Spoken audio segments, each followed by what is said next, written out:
so I wanted to show you guys first. I don't know where my brain was last Wednesday. There is a way to upload a picture, like just one time. And I sent an email out like late last week, but I just totally overlooked it. So I wanted to show you guys that first. It would help if I shared my screen. I hit the record button, and then for some reason my mind's thinking I'm sharing my screen. I think the weather's playing with all of our brains. All right, you guys can see my screen, right? All right, so I have an activity open here. So Karen, you were talking last week about basically the 2 ways to put symbols in, how you can draw a button and then type in the button, hit enter. That's what brings up the option to upload a picture from the computer. So you can see I have my button drawn here, and let's say like still thinking about Valentine's Day that I wanted to put a heart. I type the word heart and hit enter. And then now down here in the very bottom left, it says from file. So then when I click that, it lets me search the computer. I had a screenshot here. Where did it go? Oh, there it is, right here. Yeah, so then you select your picture and click open, and it puts it in there. I don't think it puts it in My Media. It just goes ahead and it lets you use it one time for whatever you're making. So, but then can you still from there press edit symbol and symbolate, or no? Let's see. Just curious, because you used to be able to. Yeah, no, I don't think that's the case anymore. I think this is something that they put in place where you can pretty much use it one time. Because there are times where like we just want to put something in, but we really don't need it in My Media. So I think that's what it's designed to do. I think if there was that option, it would be right here, unless it's add symbol. But no, that's where we just were. So yeah, I think the whole point behind this is designed for you to just upload it for your computer and use it, and then not really need to use it again. Okay, then like Jaleesa said, when you want to say I put in a child, like, and then I want to be able to symbolate them, you do that. It was easy on Boardmaker Online, right? I'm trying to remember what you pressed. Yeah, so you would go over to the symbols tab and the My Media. And then when you click here, it'll take you to My Boardmaker where you can put all your stuff in and symbolate it like you were talking about. And then you can search for them here. Where I search, like I did that like when I always had students. So like I know I had one named Ryan. When I searched for Ryan, his picture is there. Oh, but you can't search for it when you do symbols. You have to click under My Media now. Let's try it. I think you do need to go under My Media. Okay. Yeah, see, you do need to go to the My Media. So you kind of just have to make like a mental note of like, okay, it's a Boardmaker symbol. I search here. It's one of my pictures, so I search here. Or it's the web, so I search here. Okay. So I wanted to make sure I went over that first because I know I told you guys there wasn't an option, and there actually was. So I was on a call yesterday with Boardmaker with our rep and one of their tech people. And I told them about the symbol editor issue, and it's something they're hearing, but I gave them more details than they had really had in the past. So they were going to really start looking into it and let me know.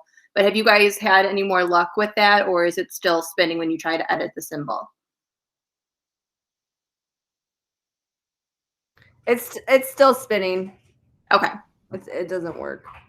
All right, and we've gone through all of the troubleshooting, right? Like you have updated, you've restarted the computer, all that stuff. Okay. Mm-hmm. They said they were going to follow up with me today. They said they may possibly want like the name of the activity that you're working in and possibly your username, and they can get in and like play around and see what they can figure out exactly is causing it to do that. Okay. Like I said, they have heard it a handful of times, but it's not like a widespread issue that they've heard. So it happens with everything that Rachel, it happens with every activity that I do. So it's not just one specific activity. It just doesn't work across the board. Well, they said that, again, like they're not hearing it widespread for like a lot of users. So they may just want your like information and your permission to kind of get in and look around and see if there's something just like coded wrong that maybe is causing it to glitch that way for you. Okay. And I will try it on the desktop too when I get back to school to see if it's like a computer. I don't know. Yeah, no, I would definitely recommend that if you haven't done it already. Try it on a different device and see if it's still doing it. Karen, we tried it on mine though. We tried it on mine, remember, together, and it did. Oh, yeah, we did. That was like last week. And Karen, is it happening on both of your computers? I mean, I can try right now and see. Okay. I'm pretty sure, right, Liz? Isn't this been an issue? You're always on Boardmaker.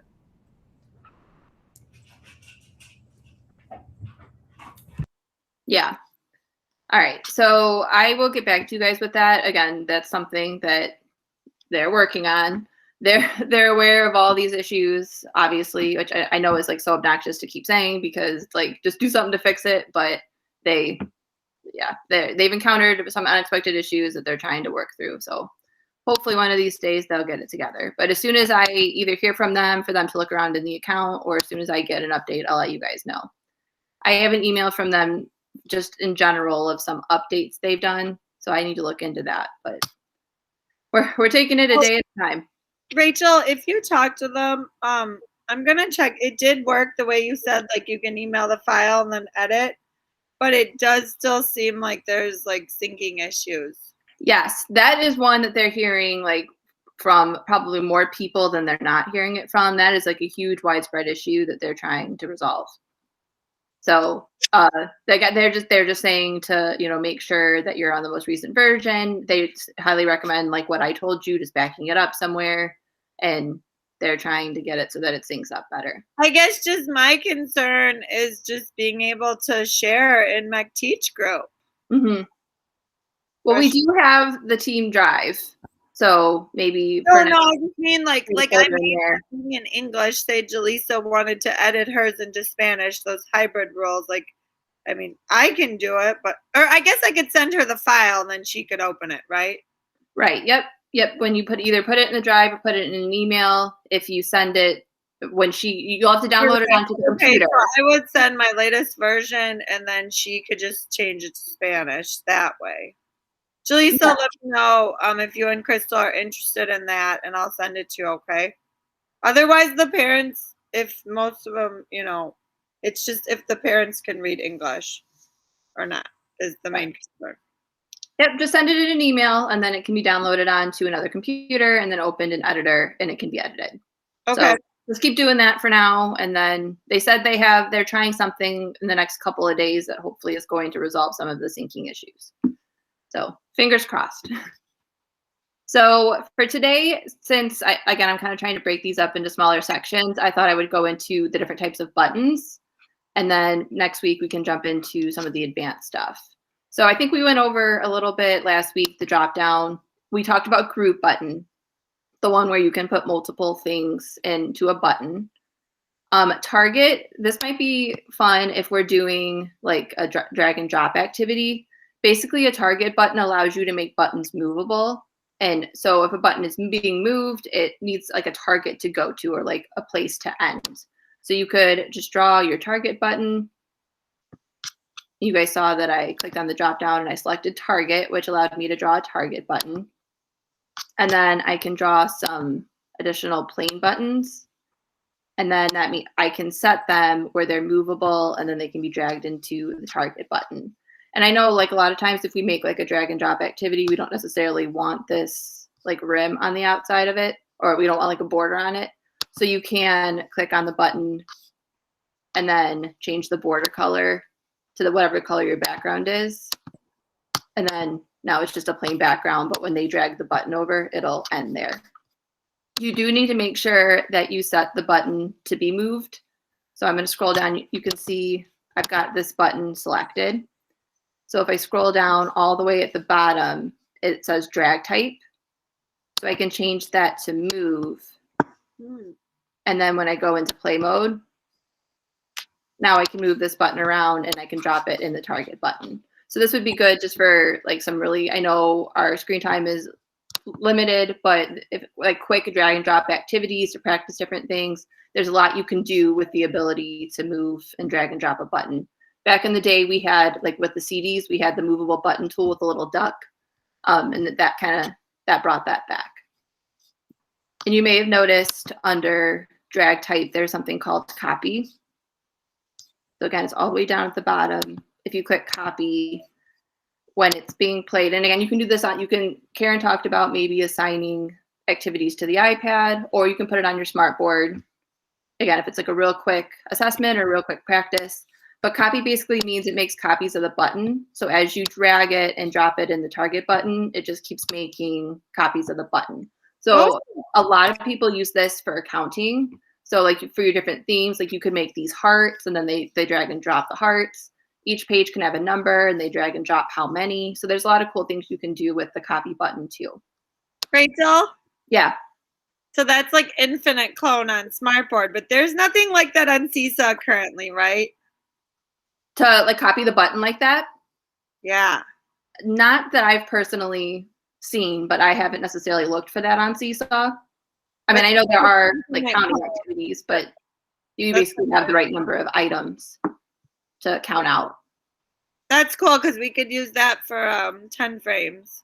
Yeah. Yeah. There's a lot of really cool things you can do with that. So that is one thing that I think they've done right. They've allowed us to like back with Boardmaker Online, you had to really rely on those templates. But now you actually have the ability to like customize it yourself with the movable buttons and the copyable buttons. So I think even again, like real short activities, it allows you to do quite a bit with it. So that's the target button. And then Symbolate is basically what we've been talking about, where like you can make like a sentence with symbols, except it's a button. So if you wanted to like attach some sort of an action to it, you could. Or if you just want it to look different than a text box, you can see it looks exactly like a button, but here under type, it says Symbolate. And now you have all of your Symbolate options. And what's nice that they have updated in Boardmaker 7 is you can determine where the symbols go to. So you can only put it on the nouns or only put it on the non-common words, and you can kind of customize how the symbols show up.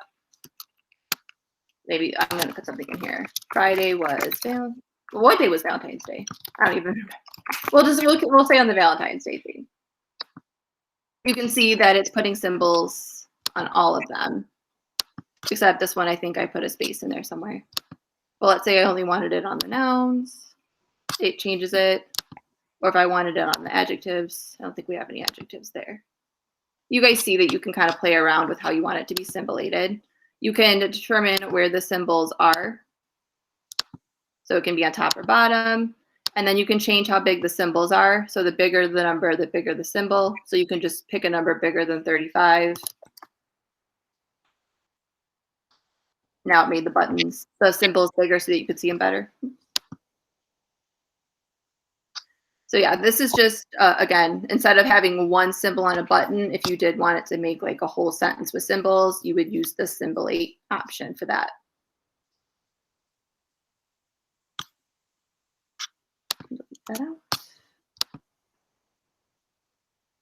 This hotspot button is pretty cool. Basically, we can get in, like in other sessions, into like the actions that you can put on a button. Again, this would be for like Smartboard or iPad. But basically, you can kind of have a button that blends in but does something. So I'll show you guys the sample that they showed me in some of the webinars. Let me get rid of this here. So if you guys didn't know, you can add a symbol to the whole background of a page. And so that's what I'm going to do here. Naturally, this is going to lock up on me.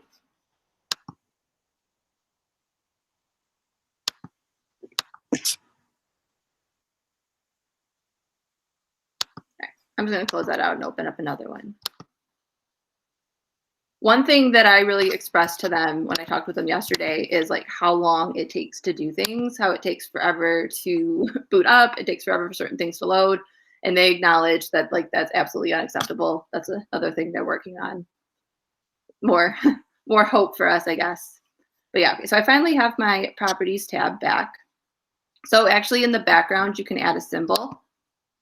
So I just clicked add symbol and it brings up the symbol search like we've been talking about.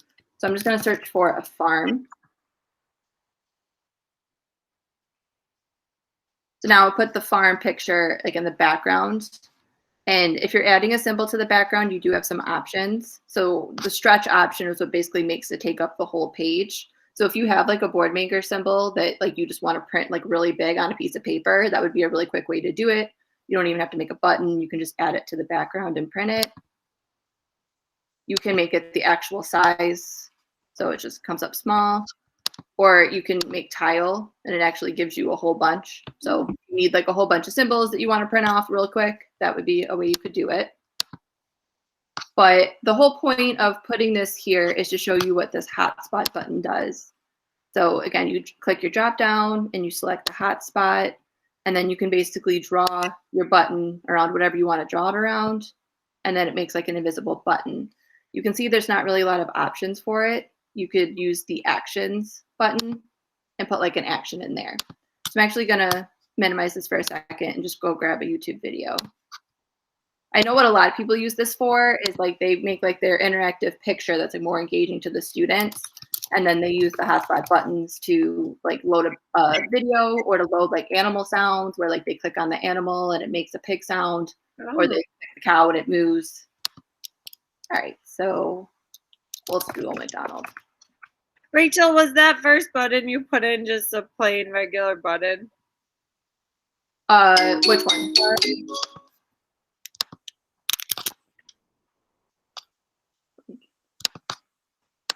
So here, the one that I drew right here. Yeah. No, if I clicked on the drop down, it's the hotspot option. But you did hotspot both times then. No, this in the background is just the background.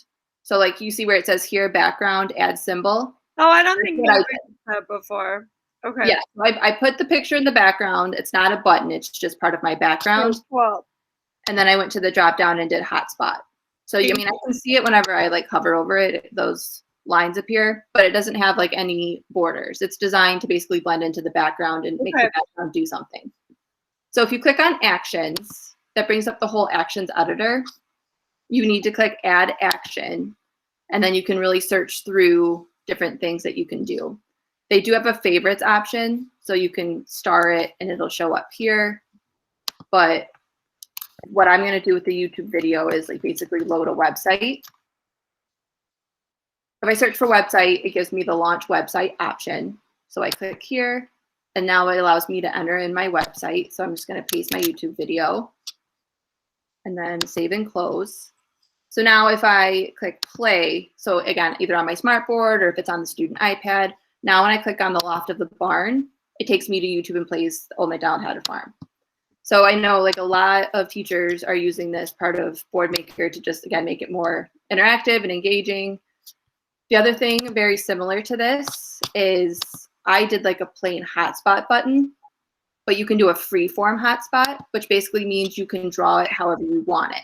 So then you get this little cross tool and you can kind of draw around the pig. And this is what I was talking about where there's one, it's basically sound clips. I think it's soundbible.com. You can download different sound clips, and then you would go to your action here on this hotspot button, add action, and then sound. You can play a sound. I don't have any, I should have had some ready, but you would basically play a sound file that you can then upload it from the computer. You can either record it actually, so if you want to record your own animal sounds, or you can browse your computer from one that you got on Sound Bible. But what would happen is when this is being played, students could click on the animals and they would hear the animal sound, or it would be another video or whatever. But the whole point of these hotspot buttons is basically to make your background more engaging and kind of, it's a really good option for like exploration and different things like that, either loading videos or loading sounds. Those are the big ones that I know people are using them for. So you can like make like a button that's got like set boundaries, or you can draw it yourself.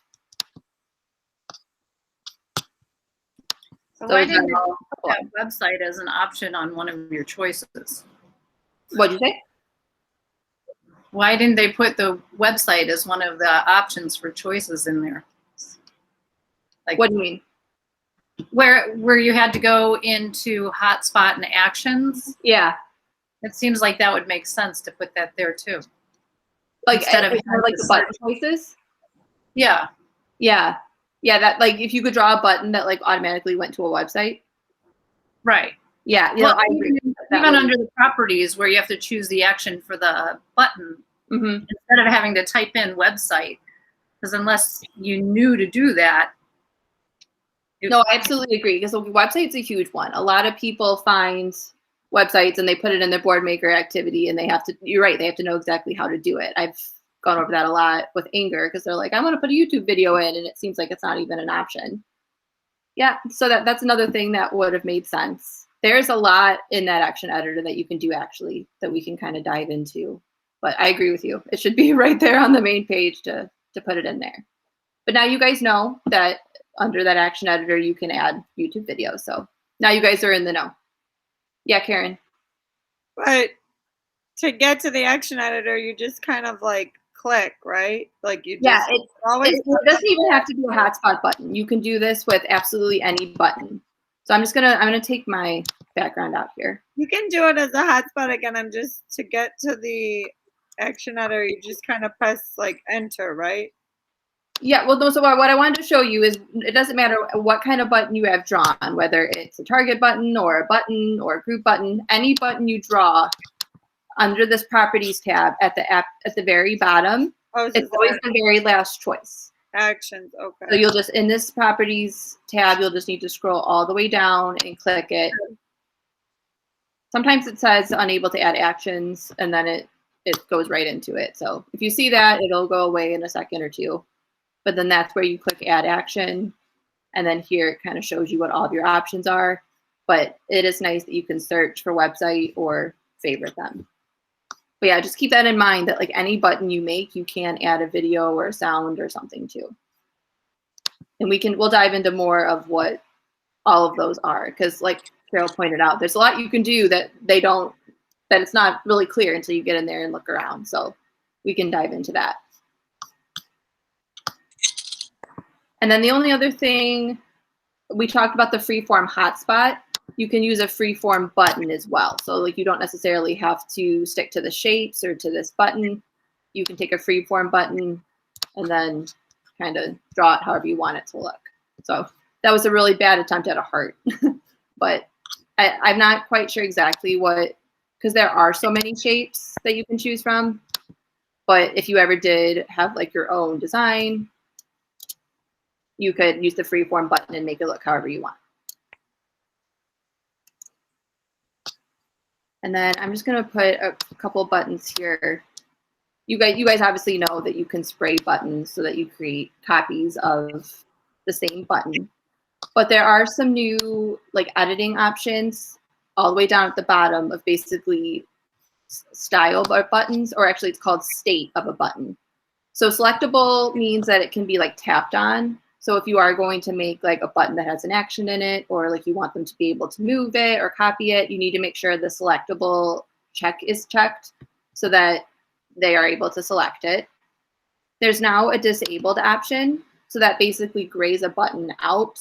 So maybe if you're doing something and you're starting with like a certain number of choices, and then after a while you're taking that away as a choice. If you don't want to delete it, you could click the disabled and then it'll be grayed out and they can't really do anything with it. It's just kind of there in the background. There's also a hidden option. So if you click the hidden option and then you put it like in preview mode, then you can see the buttons no longer there. So like, let's say you're starting with something and you're starting with only 3, but you're eventually going to move up to like 5 or 6. So you can go ahead and draw all of the buttons and just hide the ones you're not ready for yet.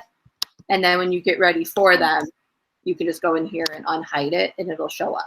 So if you want to do all your work at the beginning and then go in and unhide them later, that's kind of nice that you can have stuff in there that isn't in there. It's kind of hidden until you're ready for it. An IEP goal, if you're making if you want it to eventually be a field of 5, but you're starting with like a field of 3, but then exactly. You could go ahead at the very beginning when you make the activity, put all 5 of your choices and hide 2 of them, and then unhide them as you kind of working your way up to 5. So that is kind of nice. Instead of having to like edit multiple times, you literally have to go in and check one box and you're ready to go. And then one thing that I really like is you can now lock buttons, which you guys are used to with Seesaw, because when you guys make activities, you guys know that you have to lock those buttons in place. But this is more like for you and like editing in Boardmaker. I know that I have had times where like I'm making a more detailed board and I go to move one thing and I don't realize I've selected more than one button and I've moved like the entire thing around and now it's a huge mess and everything's been shuffled around. If you get in the habit of locking these buttons in place, And I'll show you, like, you can take your mouse and hold down and drag and select all of the buttons at once. It still comes up where I can lock it. So now when you put your mouse over these buttons, there's a lock which shows they've been locked, and I cannot move it anywhere.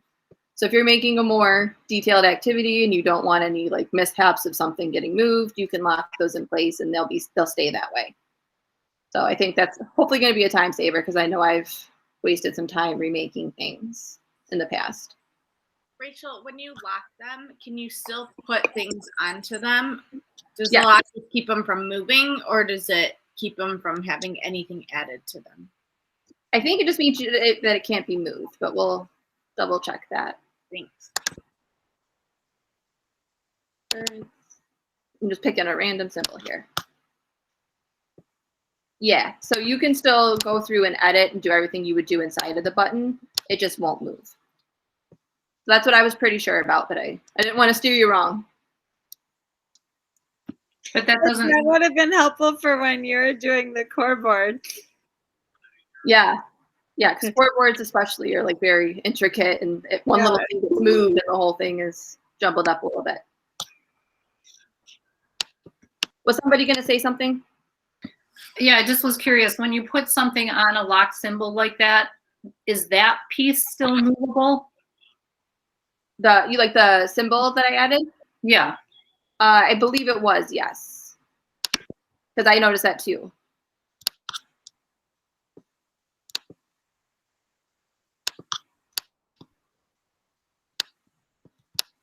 Yeah, so this is still, let me see. I wonder, under properties, I wonder if you can lock that too. No. Yeah, so it looks like you can still move the symbol around. You can't move the actual button. But I think if we do what Karen was saying, where you, like, if I were to search for crane here and I put the symbol in that way, I think it might be locked in. Yeah, so if you are locking buttons, you'll want to use the return button instead of the symbols tab, because it looks like now it's locked in.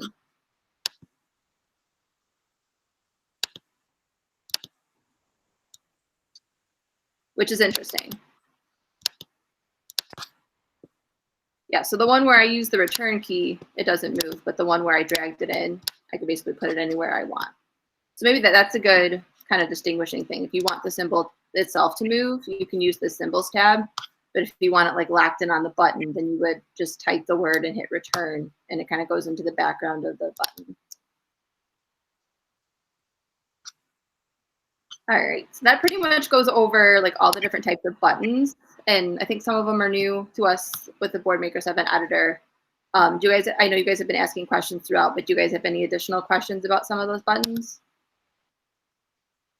Have Anger, like, is there any way Anger and us can share anything? I know we have MECC Teach Group, but like they've made a bunch of stuff with the hotspot, especially like for Carrie's morning. You know, it'd be great if we can share some stuff. Or is there just like a lot in the community where people have made stuff with hotspots?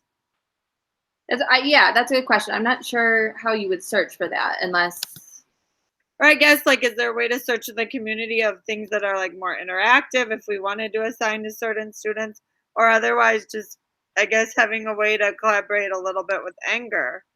Yeah, well, I have my MECC teacher or MECC technology resources drive. We could make a folder in there for people to drop stuff in if you guys did want to share activities. Or there's one from like back in the day when we collaborated on like a book study. So I mean, we could definitely put something in place if we think that we would do that. I think that would be great. Because I don't know that a lot of people at Anger have used the hotspots yet, because I think that is a relatively new feature. I just showed that to them recently as well. And I think some of them are starting to dive into it, but it is still kind of new. But you were asking about being able to find an activity. This community button in the editor will take you right into the community section where you can search. Yeah, I guess, is there a way to filter, like if we're looking for something interactive in there? You know what I mean? Like maybe something we wanted to do on the smart board in particular. I use the community button. I guess I just don't know if there were certain filters.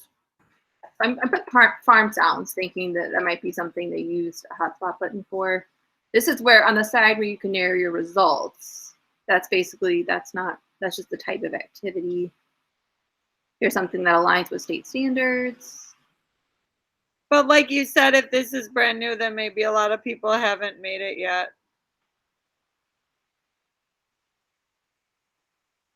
Looks like as you keep scrolling down, there's like activity. Oh, it's like interactive right there. Exactly. Yep. Interactive, just in general. Performance tracking means that it collects data. Like, so if you have your students in Boardmaker, it would collect data on that student. This is where it was originated from. So you can see some of these go back to like the disk. You can search different languages. So you could search for like Spanish. Yeah, so it would just be something that you could play around with. I don't know if I put farm sounds hotspot. This says hotspot. What does this look like?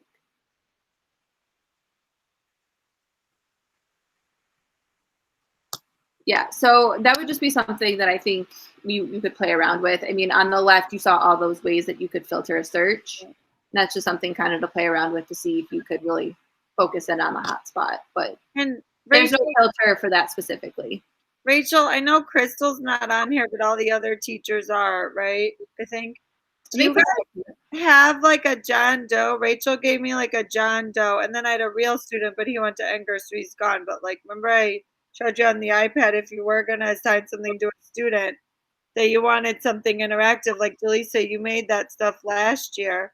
Did she give you like a John Doe student, and then you just assigned it to that?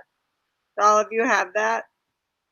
So we have plenty. I think we just did John Doe for you because you thought maybe you were going to use it with multiple students and not just one. Yeah. But we have like plenty of student licenses. And I think there was, I know B and Mary gave me a list of some of the students on their caseload that I had put like under their account. So, I mean, if you have certain students that you're like, I'm for sure going to be assigning activities to the student, this would be great for them, I can just put your student in there.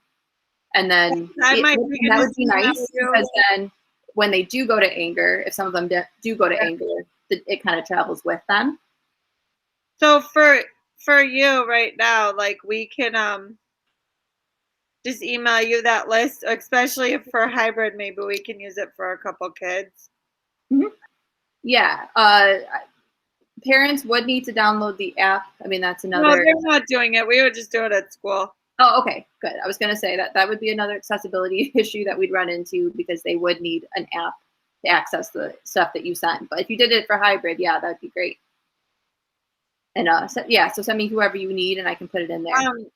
I'd be happy to share that again, how that works, because I know I haven't used it for a while, but I've used it. You just kind of like, you log in and everything, and then your students will pop up. But the John Doe is more if you're using it, like say you want a core board on there, like something for anybody. Mm-hmm. Yeah, I mean, if you just want like a standard to use it with whoever, then you can't. I think that what would be best is we would just do a session where I show you like how to assign to students, how to pull it up and all of that.